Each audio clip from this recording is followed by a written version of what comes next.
How to create poll on Facebook story. Now open your Facebook app. Here we go.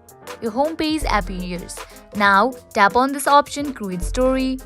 Here we go. Now select the picture for your story background. Here I will be selecting this picture.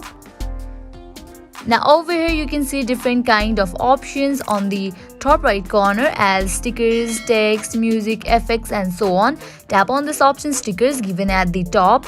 Tap on it. Over here you can see different options again. Now tap on this option, poll. Here we go. Now here you have to ask a question. Here I have asked the question, which is your favorite pet. Now here I will be giving the option of cat and then dog. After you are done, tap on done at the top right corner.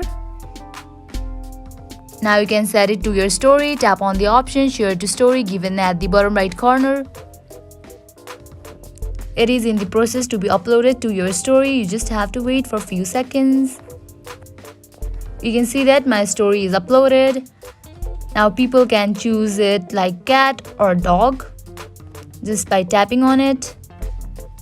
In this way, you can easily create poll on Facebook story. At the end, if you find this video helpful, make sure to like, share and subscribe to our channel. Also be sure to check out our website createlogindelete.com, which is linked in description below for various helpful guides, tips and tricks for your favorite social media apps and software. Thank you.